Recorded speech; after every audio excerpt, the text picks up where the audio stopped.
Hey there ladies and gents, I am PrettyTAF and today I am playing Vigor, the free-to-play loot and shoot 'em game developed by Bohemia Interactive and Xbox. In this video I'm going to be going over and simplifying the looting and crafting mechanics inside this game, and creating a simple but thorough guide to help you find your way. So to kick things off, when I say crafting and looting mechanics, I'm talking about crafting weapons, ammunition and shelter upgrades. When it comes to crafting weapons, you can craft these by upgrading the workbench from the shelter tab on the main menu.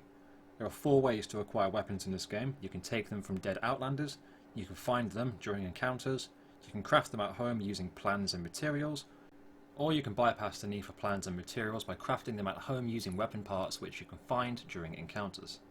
Certain weapons require plans which can be unlocked via crates which you collect during the airdrop drop during the encounter.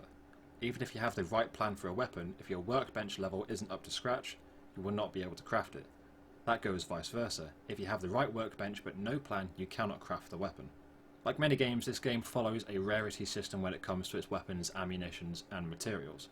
The rarer a weapon is when you craft it, the longer time it will take to make.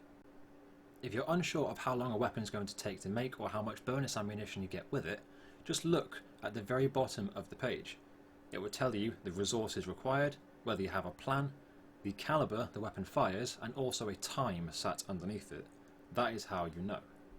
Once you have crafted a weapon using a plan and materials, you will also receive a little bit of bonus ammunition. As mentioned before, the rarer a weapon is, the longer time it will take to craft, but if you craft a weapon, any single weapon, without the workbench by using weapon parts, the crafting is instantaneous. However, you do not receive the bonus ammunition.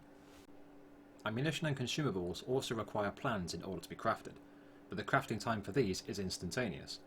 You can decrease the amount of raw materials needed to craft these items by upgrading the water distillation and utility room shelter improvements.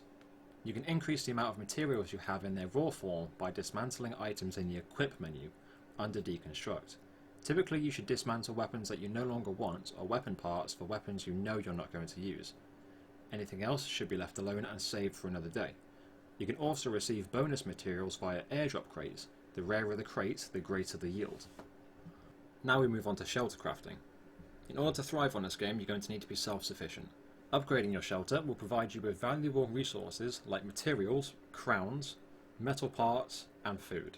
By providing these items for yourself, you enable yourself to go out and search and be much more safer because you'll have better weapons and ammunition. The resources you'll find are chemicals, electronics, fertilizer, fuel, glass, metal parts, wire, and nails. The type of material is used in different shelter upgrades. The workbench requires any and all materials in order to improve it to the next level, but other improvements require specific materials. Metal parts, wires, and nails are normally used in most upgrades and are generally used in tandem with another material in order to work. Fertilizer is used in food production improvements, like the box of plants and the box of herbs. Wire is predominantly used in rat traps and some electronic improvements.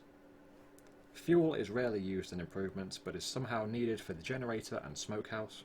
Chemicals are used in the outhouse and chemical distillation upgrades, and glass is only really used in water distillation. Much like weapon crafting, shelter improvements require time to be completed. You can decrease the amount of resources needed and time by using the electric generator and the wind turbine shelter improvements.